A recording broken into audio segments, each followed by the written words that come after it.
Existe algo mais, eu posso sentir, que eu não posso ver, mas que olha para mim. Não posso escutar, mas sabe me ouvir. Não sei de onde é, mas está sempre aqui. É um canto de amor que vibra onde estou, perfumando as lutas para eu não sofrer. É uma inspiração que brota qual flor, que eu não plantei, mas posso colher.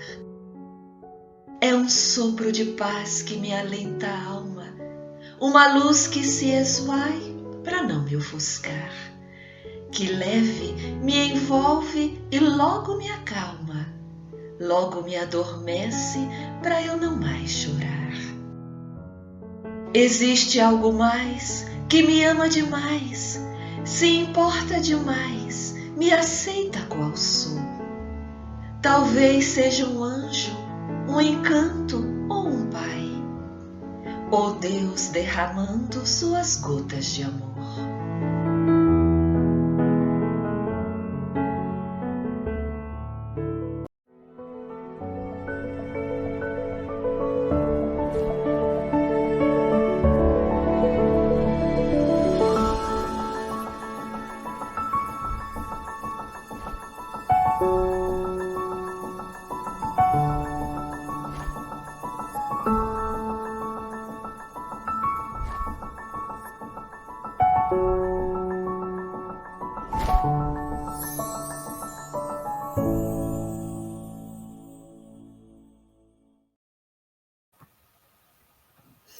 Olá, pessoal. Bom dia. Muita paz, muita luz nessa manhã iluminada de segunda-feira.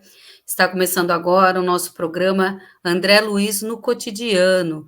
Eu sou Andressa Bispo, aqui da cidade de Barra Bonita, e é sempre com muita alegria que venho aqui refletir um pouco, né, sobre as mensagens que esses irmãos amigos, esses espíritos mais evoluídos, né, vêm aqui nos trazer, nos ditar, nos instruir sobre o mundo espiritual. Vamos agradecer a Deus, primeiramente, pela oportunidade de estudo e rogar para que a sua misericórdia, a sua bondade se estenda a todos nós, trazendo aclaramento, discernimento dentro do conteúdo dessas mensagens que nós aqui nos propomos a estudar. Agradecer, pessoal, à equipe Renovando Consciências, aos canais parceiros por estarem retransmitindo esse nosso programa e também agradecer a você por estar aqui buscando um auxílio, buscando um esclarecimento sobre o mundo espiritual. Desde já, o nosso muito obrigada. Bem, nós estamos estudando aqui o livro de André Luiz, Endereços de Paz.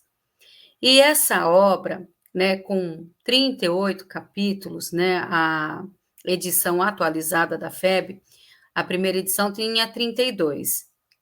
Agora, essa edição atualizada tem 38 capítulos.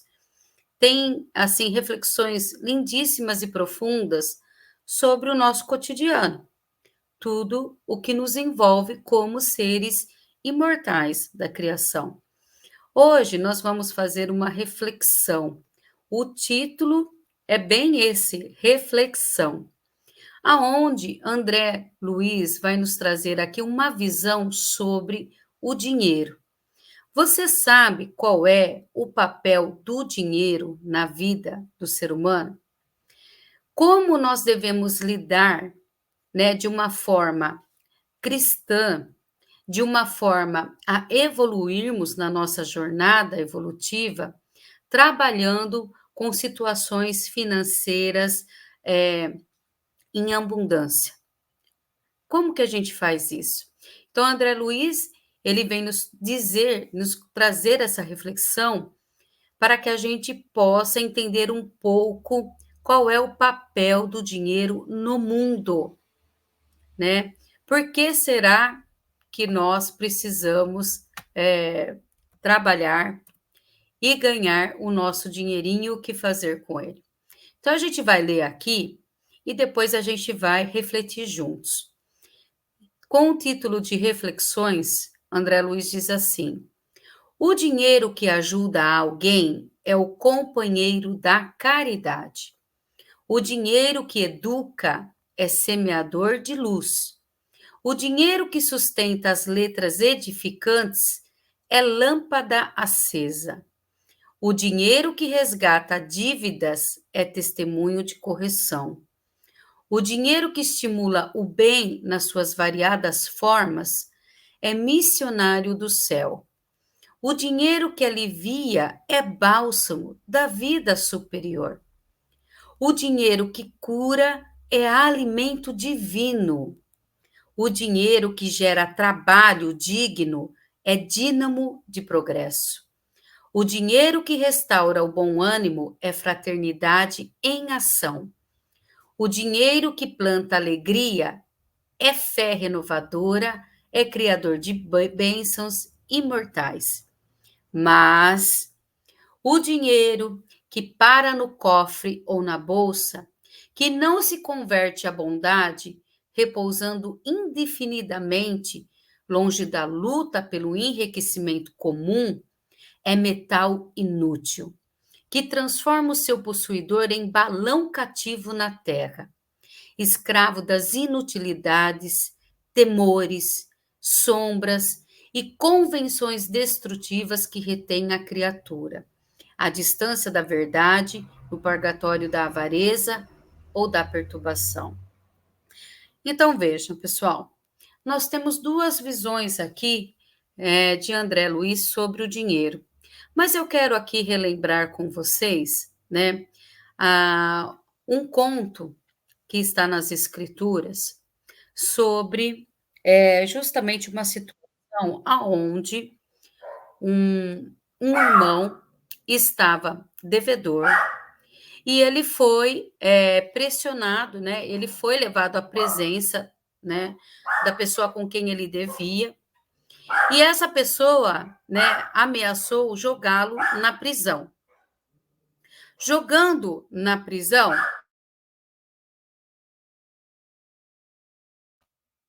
fechou aqui o microfone. Quando ele se sentiu ameaçado de ir para a prisão, o homem, ele ajoelhou e pediu misericórdia para aquele a quem ele devia certa quantia. Então, compadecido de compaixão, esse credor, ele resolveu perdoar toda a dívida desse nosso irmão. E esse nosso irmão, por sua vez, saiu aliviado, né? E é claro, todos nós temos a quem, né, dever alguma coisa e todos nós temos condições também de perdoar a dívida de alguém. E nessa mesma situação, esse mesmo irmão que tinha sido perdoado da sua enorme dívida se encontrou com alguém que também lhe devia uma certa quantia. Mas ele não teve o mesmo gesto de compaixão, o mesmo gesto de caridade, e ao contrário, né, daquele que o libertou, né, que o perdoou da dívida, ele, por sua vez, né, condenou, né, esse seu devedor e, claro, chegando aos ouvidos a quem ele tinha sido perdoado, né, ele foi então interrogado. Esse senhor chegou a esse nosso irmão que tinha acabado de ter sido perdoado da sua enorme dívida e perguntou: por que você não procedeu com esse seu filho, seu devedor, da mesma forma que eu procedi com você? Por que você não lhe perdoou a dívida da mesma forma que eu lhe perdoei? Então, como você não foi capaz de ter a mesma compaixão, a mesma misericórdia, né? Então, eu agora lhe enviarei para a prisão. Resumo da história, moral da história, né? Nós precisamos enxergar algumas utilidades no quesito dinheiro. Como que a gente lida com uma situação financeira difícil na vida e como que a gente lida com uma situação financeira em abundância. Nós temos aqui também uma história muito interessante de um irmão que desencarnou e ele era muito apegado ao dinheiro. Essa história está em um dos livros de Humberto de Campos, se eu não me engano, é Cartas e Crônicas. E esse irmão, ele foi levado após o seu desencarne até o centro espírita, onde Chico Xavier trabalhava, para relatar a sua experiência espiritual depois da morte, com esse apego à matéria. E o que que aconteceu? Esse nosso irmão, ele foi banqueiro em vida, então ele tinha muito apego e muita preocupação em angariar fundos, em ter uma vida financeira confortável e com certa margem de despreocupação, né, em ficar na pobreza. Então a sua vida ela foi voltada para conseguir ter e ajuntar dinheiro cada vez mais. Todos os dias a sua preocupação era em manter, né, a situação financeira confortável que ele tinha conquistado ou então em aumentá-la. Ele não se preocupava em mais nada. Quando esse senhor desencarnou, ele conta que quando ele se viu fora, assim, das portas, né, do cemitério, quando ele se viu fora do túmulo, ele correu para a sua casa, já desencarnado. Entrando em sua casa, ninguém o percebia, ninguém via que ele estava ali, e ele já achou estranho. Aí ele subiu para o seu quarto, conta que quando ele deitou na sua cama, ele sentiu sede. E ao tentar beber um copo de água, quando ele toca no copo, o copo vira ouro e ele não consegue tomar a água. Então ele conta que ele sentiu fome e corre para a cozinha. Quando ele tentou pegar algo para comer, aquilo que ele tocava virava ouro. E ele não conseguia nem se alimentar, nem matar a sua sede. Ele conta que ele sentiu frio. E quando ele tentou pegar um cobertor para se agasalhar, ao tocar no cobertor, o cobertor virou ouro. Então, esse irmão desesperado, não sabia o que estava acontecendo, o que fazer, sai correndo, né? Sem rumo, sem direção, e para no meio da rua e se ajoelha e começa a chorar, porque não entende a sua situação. Aí, no que ele começa a chorar, ele lembra de um amigo que ele teve, ainda encarnado, que era espírita. Mas ele lembra também que ele desfez a amizade com esse amigo por conta do espiritismo. Porque um incrédulo, alguém voltado apenas para o materialismo, não dá importância e é totalmente despreocupado das questões espirituais. Então, ele perdeu a amizade com esse amigo por conta dele ser, né, uma pessoa voltado para a espiritualidade. Mas no momento em que ele pensou nesse amigo, o amigo ali se materializou e se fez presente ao lado dele. E ele foi buscar explicações. Ele foi perguntar para o amigo porque tudo que ele tocava virava ouro. Então, esse amigo, já a par, né, das coisas espirituais, do mundo espiritual, ele virou para esse nosso irmão e disse: aqui na casa do Pai, nós encontramos tudo o que buscamos. Então, veja, esse nosso irmão, ele buscou, durante a sua existência toda, o apego ao dinheiro, à riqueza, ao conforto, ao ter. E quando ele desencarnou, o que ele encontrou foi justamente esse apego que ele levou com ele. Porque a nossa mente, ela se fixa, ela foca naquilo em que nós nos apegamos e aquilo em que nós consideramos importantes. Então, como ele ia ter uma outra experiência espiritual, como ele ia ter uma outra visão do mundo espiritual, se a mente dele estava com a ideia fixa, com uma monoideia, de ainda estar vivendo com o corpo físico e preocupado com as questões materiais da vida, com o conforto da vida.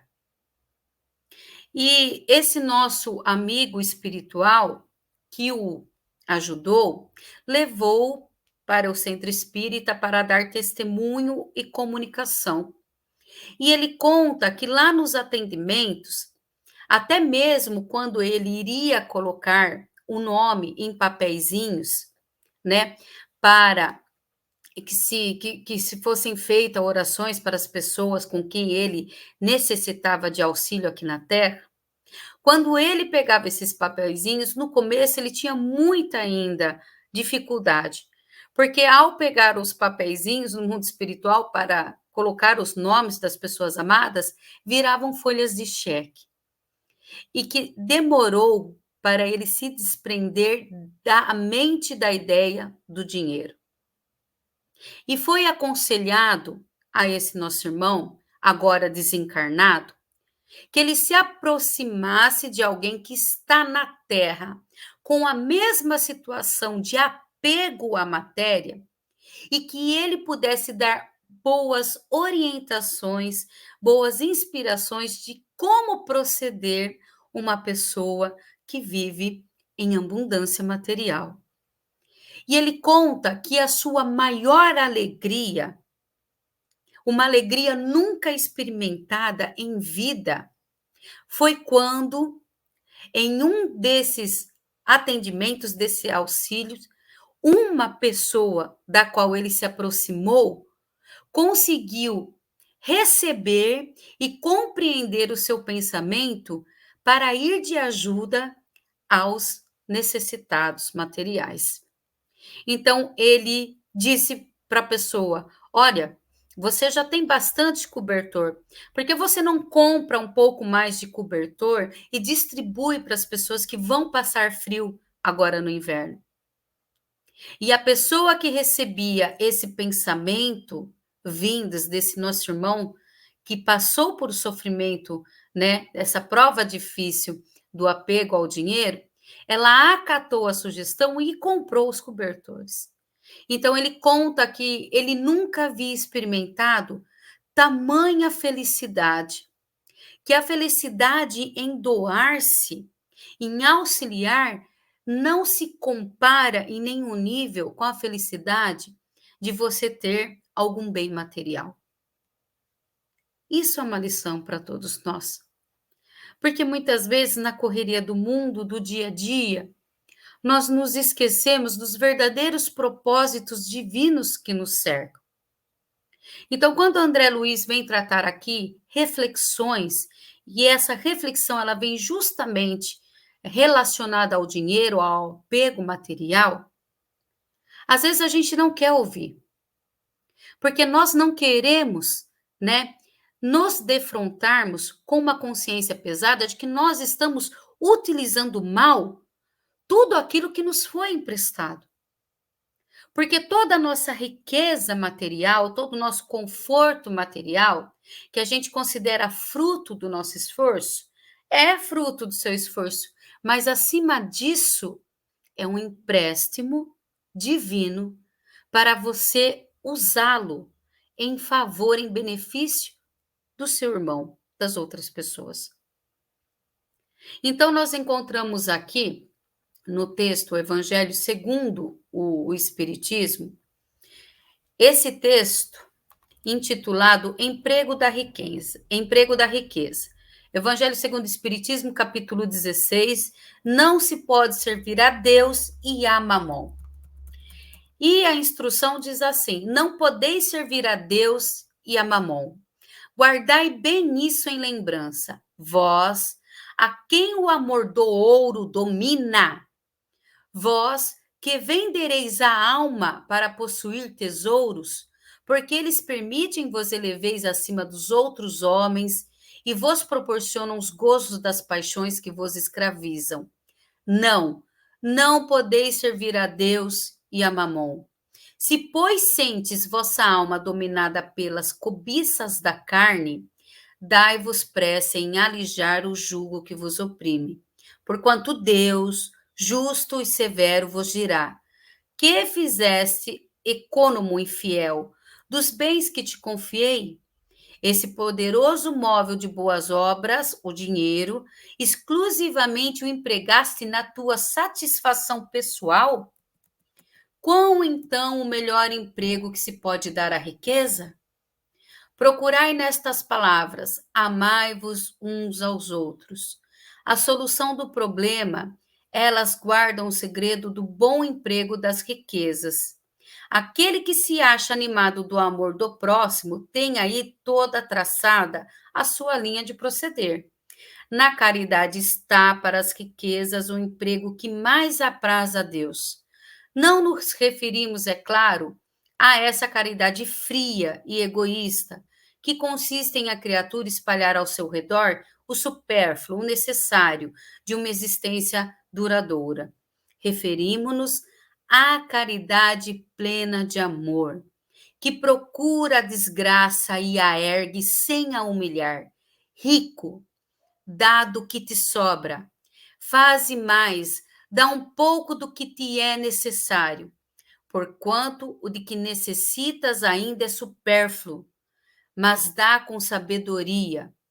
Não repilas o que se queixa, com receio de que te engane. Vai às origens do mal.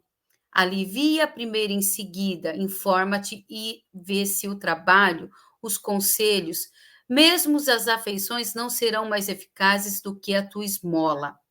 Difunda em torno de ti, como socorros materiais, o amor de Deus, o amor do trabalho, o amor do próximo.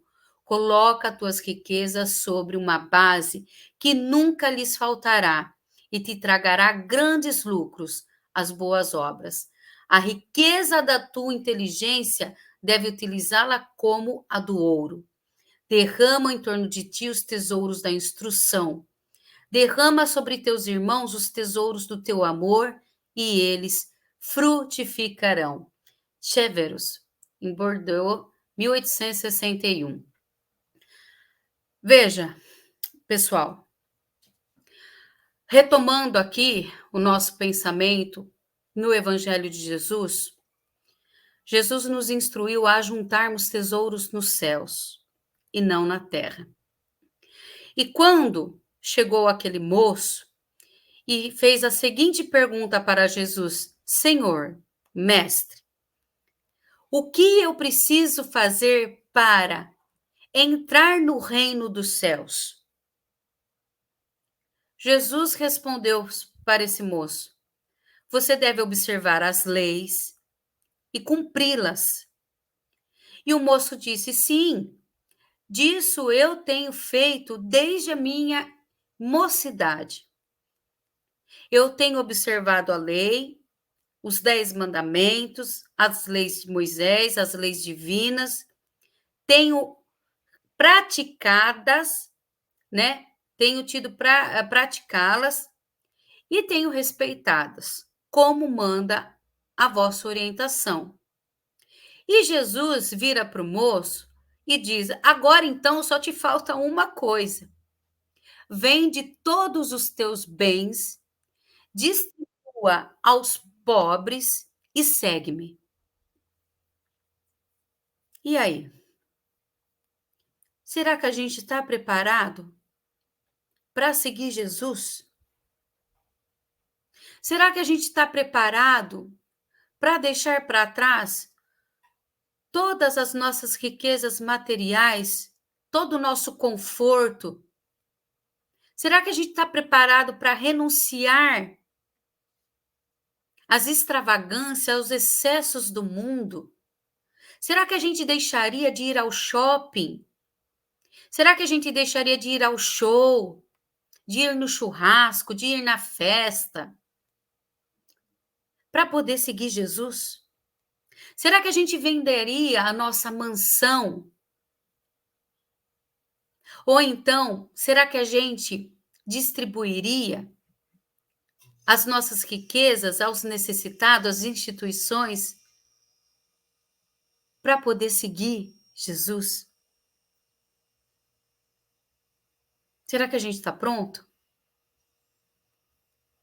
Então, entender que daqui a gente não leva nada e que nós precisamos trabalhar em função do amor, em função do benefício do outro, é urgente. É urgente. Porque nada adianta eu levantar de manhã, vestir o meu uniforme, a minha roupa de trabalho e ir correr atrás do dinheiro. Se o dinheiro coloca algemas no meu pescoço, nos meus braços, nas minhas pernas e faz de mim um escravo, de que adianta? Porque a grande decepção do rei Salomão, que foi um dos homens mais ricos da sua época, se Salomão estivesse encarnado hoje, ele seria um dos homens mais ricos da nossa época. Mas veja, Salomão também foi um dos homens mais sábios. Porque ele pediu sabedoria para Deus e Deus atendeu, lhe deu sabedoria. E foi através da sua sabedoria que ele estendeu, ampliou as suas riquezas e o seu poder. Mas ele não soube o que fazer com tudo aquilo. Então, quando ele se viu chegando ao fim da vida, ele escreveu o livro de Eclesiastes, que é um livro lindíssimo que retrata as reflexões de toda a sua glória. E Salomão se perguntava de que vale todo o trabalho do homem debaixo do sol. Porque ele se perguntava de que adiantou eu trabalhar tanto, conquistar tanto? De que adiantou todos os meus esforços se os meus herdeiros agora, sabe lá Deus o que vão fazer com aquilo que eu deixei? Então ele se atormentou no final da vida por saber de que não iam proceder como ele gostaria que acontecesse. E de que tudo aquilo que ele tinha conquistado corria o risco de desaparecer. Porque ele não entendeu o propósito do poder e da riqueza. Porque se ele tivesse entendido, apesar dele estar cumprindo ali uma missão, ele teria dado mais importância à família, aos filhos, teria instruído melhor, teria encontrado o verdadeiro amor, porque no seu relato Salomão diz que nenhuma das suas 700 esposas pôde lhe dar, satisfazer nele esse sentimento que é o amor. Então Salomão não amou. Salomão viveu a vida dos prazeres, do poder, da riqueza, mas ele não soube o que é o amor. E quantos de nós não nos comportamos assim? A doutrina espírita não condena você ter uma vida financeiramente confortável, ela não condena você buscar condições melhores para viver. Todo mundo tem o direito de viver bem, uma vida, longe das preocupações materiais, da miséria. O que a doutrina espírita condena é o apego à matéria. É o quanto nós somos escravos de Mamon, do Deus do dinheiro. Porque como o texto de André Luiz aqui nos conta, nos fala, é impossível você servir a Deus e ao dinheiro e a Mamon. Como é que você vai cumprir com os desígnios divinos se você não os entende e se você só está preocupado em conquistar, em ter, não em ser? Como que você vai cumprir com os desígnios de Deus longe da caridade e se tornando cada vez mais egoísta, com medo de perder, com medo de ser roubado, com medo do outro querer o que você tem? Como? Então, esse texto de André Luiz aqui é um texto muito importante. Porque quando a gente levanta e vai viver a vida corporal, nós precisamos lidar com essas questões. De repente você ganha na loteria, de repente se você recebe uma herança, de repente você já nasceu num berço de ouro. Mas e aí? O que fazer com isso? Será que você deve colocar tudo debaixo do colchão? Colocar uns cachorro bravo aí no seu quintal, alarme, infravermelho, contratar segurança para não correr o risco de perder algo que tem que servir para você como alavanca de progresso? E percebam, cada vez que a gente tem mais condições de auxiliar materialmente, sempre nos chegam pessoas, principalmente a família, buscando auxílio. E é engraçado como às vezes a gente ajuda um estranho, mas não ajuda a família. É engraçado como nós fechamos os olhos para os problemas dos entes que nos cercam, para atender um estranho. E sabe o porquê? Sabe o porquê que a gente se comporta assim? Porque aquele ente familiar já nos conhece e sabe do nosso egoísmo. Agora, um estranho, nós temos a oportunidade de querer fazer bonito e ficar bem nas vistas desse estranho. Então, é por isso que a gente ajuda o estranho. Porque o estranho não nos conhece intimamente. E Jesus já nos disse: só Deus sabe o que passa no coração do homem. E se nós exercemos a caridade como ensinou Jesus, nós vamos entender que não é só da caridade material que Jesus está falando, mas da caridade moral, sentimental, emocional.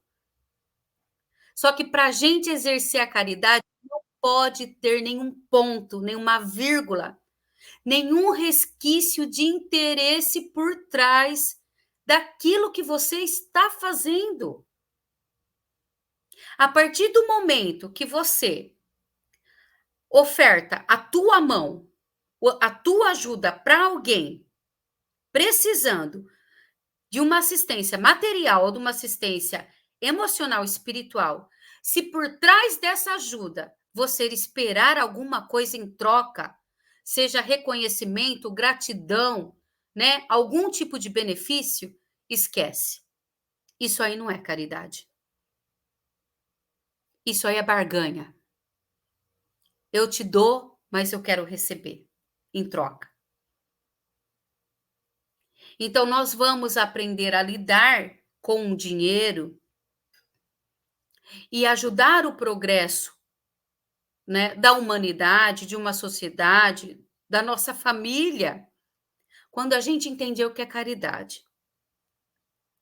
E aqui o texto não está dizendo, né, vai e faça tudo pelo teu irmão. O texto não está dizendo, olha, você tem que resolver todos os problemas materiais daquela pessoa. Não é isso que a gente está falando. A gente está falando de auxílio, de ajudar a pessoa a se erguer de uma situação de miséria, de pobreza, não só material, mas também espiritual. Porque quando a gente vive Muitas vezes, numa pobreza espiritual, numa miséria espiritual, mesmo que você cerque a pessoa de assistencialismo, de recursos, essa pessoa vai continuar vivendo na miséria. Porque a causa não está fora, está dentro. É por isso que se você tem condições de abrir uma escola, de abrir uma creche, de começar a educação já na infância espiritual, se você tem condições como médico, como veterinário, como acadêmico, como pedagogo, de se voluntariar para qualquer instituição, para qualquer casa espírita, e dar um pouco do seu tempo e um pouco do que você conquistou em desenvolvimento intelectual e sabedoria através do dinheiro,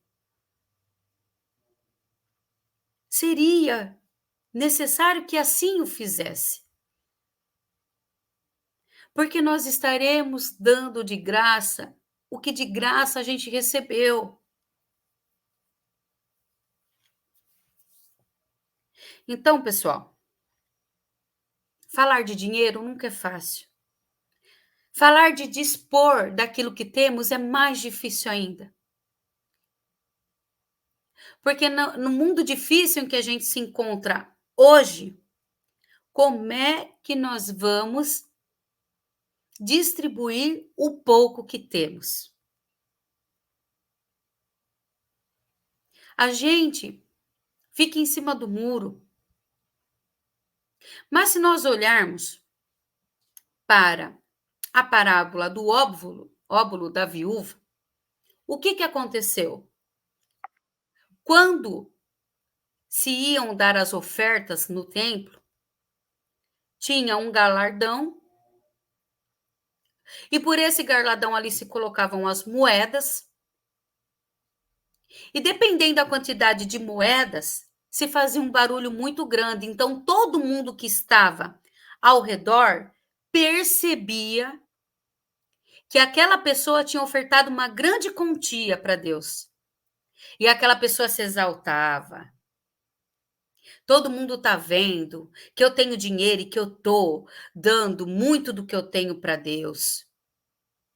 E aí chega a pobre da viúva, que não tinha recursos, mas que sentia necessidade de dar o que ela tinha para Deus. E o que ela faz? A única moeda que ela tinha, o único recurso que ela tinha para comer, confiando de que Deus iria depois, né, ajudá-la a encontrar outros recursos para se manter viva, ela vai, pega a única moeda que ela tem de bem material e dá de oferta para Deus. E aí Jesus pergunta: desses dois, quem está ofertando e agradando mais a Deus? O que tem mais ou o que deu a única coisa que tinha? Então veja, é uma questão de caráter. É uma questão de realmente entender, né, o nosso papel na vida. Porque nós conseguimos agradar a Deus através das nossas ações em relação ao outro. Nós não agradamos a Deus fazendo bem para a gente mesmo. Disso Deus já sabe que a gente é capaz. Deus quer ver a nossa atitude em relação ao outro. É por isso que há muitas pessoas, né, recebem aí essa prova da riqueza e recebem recursos para deixar aqui o seu testemunho de fé, de caridade, de amor. E veja, bom dia, Antonieta, seja bem-vinda, Riachuelo, Sergipe. Antonieta sempre com a gente. Obrigada. E veja, você receber recursos não é exclusivo nem privilégio de ninguém. Porque nas muitas vidas sucessivas que vão nos acontecer e que já nos aconteceram, ora você estava numa posição social, ora você estava em outra. Então nós precisamos experienciar os dois lados da vida, daquele que tem muito e daquele que tem pouco. E se você está experienciando o lado da vida daquele que tem muito, toma muito cuidado. Presta muita atenção no que você vai fazer com os teus recursos. Tem muita gente precisando de ajuda. Mas muita mesmo. E quanto mais você se apegar, mais você se prender a esses recursos que lhe são emprestados, mais você ficará preso aqui na atmosfera terrena. Mais difícil será levantar voo para as questões espirituais. É por isso que André Luiz coloca aqui que o dinheiro é companheiro da caridade, é semeador de luz, é lâmpada acesa, é testemunho de correção, é missionário do céu, é bálsamo da vida superior, é cura, é alimento divino, é dínamo de progresso, é fraternidade em ação, é criador de bênçãos imortais. Mas o dinheiro só recebe essa função a partir do momento que você entende a sua utilização na vida. Então, meus amigos, que nós possamos fazer bom uso de todos os recursos que nos chegam às mãos, para que depois a gente olhe para trás e sinta a mesma alegria daquele nosso irmão que sentiu quando ele auxiliou alguém. É muito, mas muito mais reconfortante e feliz aquele que doa, que se doa, que entrega, do que aquele que recebe. Que nós possamos entregar o melhor de nós, seja através das coisas materiais ou através da palavra, do abraço, do olhar, da generosidade. Que as boas ações do Espírito se expressem de forma material para chegar em acalento, em bálsamo aos corações daqueles que sofrem. Porque se nessa vida você não está precisando desse tipo de caridade, pode ser que em uma outra existência, ou até mesmo nessa existência, você tenha um revés financeiro e você passe por situações onde você necessite desses auxílios, da bondade, da generosidade, do desprendimento de outras pessoas. Então, meus amigos, fica aqui hoje essa nossa lição, que é uma grande lição, é uma grande reflexão, que nós possamos realmente entender a caridade como nos ensinou Jesus, que nós possamos trabalhar tudo que há de material na nossa vida, né, e convertê-los em benefício ao outro, que a nossa herança aos nossos herdeiros sejam as melhores possíveis, não os bens materiais melhores possíveis, mas as heranças espirituais, a educação espiritual, o exemplo espiritual que nós vamos deixar aqui, isso é que vai fazer a diferença na vida dos nossos herdeiros e daqueles que nos cercam. Muito obrigada a todos. A gente se vê amanhã, 7h30 da noite, com o estudo do livro Libertação. E depois o estudo do livro Livro dos Médiuns. Tá ok? Obrigada. Uma semana abençoada a todos. Que Jesus nos abençoe hoje e sempre. Até segunda-feira que vem, tá, pessoal?